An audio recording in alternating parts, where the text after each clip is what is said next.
স্বামীতে কিছু নিয়ে আনি খাওয়ার লেগে ওখান থেকে বিক্রি করে ওকে আবার টাকা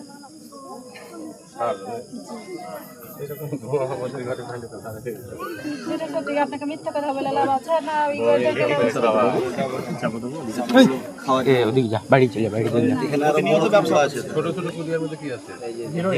আর এই যে এটি হচ্ছে বিক্রি করার জন্য মানে পুরিয়াটা তৈরি করছিল ওইরকম টাইমে এসে ধরা হয়েছে। কয়টা আকারে বিক্রি করো? ঠিক না 300 টাকা 300 টাকা দিবি 50-100 টাকা না যা আমরা আমাকে তো বাসায় কথা আমাকে তো বাইরে ধরে যায় বাসা চেক করে যা করে বাসা চেক করতে হ্যাঁ সবাই চেক করে জি না স্যার, ওকে হাতে নাতে ওই পুড়িয়ে বানাইছিল, ভিডিও আছে আমাদের, ওই বসে বানাইছিল, কোন সময় ক্যামেরা চালু করে আমরা তাকে ধরেছি। ওই যে বসে বানাইছে ওটা ভিডিও আছে আমাদের কাছে। যেটা সত্যি পয়সা বানাতে থাকে ভিডিও আছে বলে ভিডিও আছে, এই ভিডিও আছে স্যার। দেখেন পয়সা যে বানাচ্ছিলাম কতজন ছিল? পুরা গ্রাম কতজন ছিল?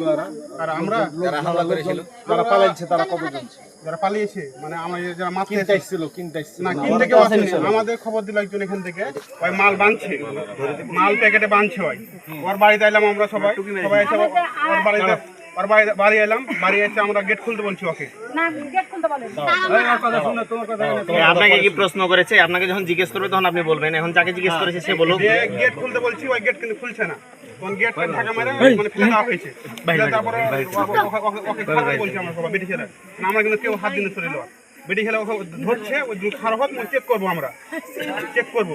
তার আগে কিন্তু মাল টুকি মেরে আমরা দেখেছি বেটি ছেলেরা মাল বাঁধছে ঘরের ভিতরে হয় আপনার দিয়া ওই কিন্তু বাড়ি চলে আসছে ঘর থেকে আপনার, আর বেটি খেলা ধরছে ওকে আপনার ওই একটা বেটি ছেলে ওই না ওই বাইরে এসে নিজে মানে জামাটা ছিঁড়ে ফেললে নিজে নিয়ে যাওয়া নিয়ে আপনার সব ভিডিও করা আছে। ওর বেটি ওর নিজে যেটা বেটি নিজের বেটি ওই নিজে নিয়ে বসছিল ঘরের ভিতরে আপনার, বেটি খেলা ঢুকলো ঘরের ভিতরে, মোবাইল আমরা ভিডিও করছি আপনার, ওর বেটি খেলা জোর করে উঠালো তো ইয়ার তলে বিছানায় মালের উপরে মালের লোকজন বেলে ছিল আর সাথে কিনতে আসছিল এরকম নাকি? না লোকজন কিনতে আসে ওদের কিন্তু তাকে মানে প্রোটেকশন দিয়েছে। ওদের মানে কিটা হলে ওরা মারতে ছিল আমাদের, ওর দিক থেকে মারতে এসেছে। মাইরেছে তো আমাদের, আমরা ওই পরিবারের লোক। স্যার বিষয় হচ্ছে আমি এখানকার পাশের মসজিদের খতিব সাহেব, আমি যখন এখানে এলাম বিষয়টা দেখলাম যে ইনি পালিয়ে যেয়ে ওদের বাসাতে ঢুকলো, ঢোকার পরে এর যে আত্মীয় স্বজন তারা কিন্তু মানে মুবল ইলিয়া দাঁড়িয়ে গেছে, মানে তাকে বের করতে দিবে না। আমরা বলছি যে তাকে আপনি বের করে দেন, যে আমরা আপনারাকে কিছু বলবো না, তার কাছে মাল পাওয়া গেছে, আপনি তাকে বের করে দিন।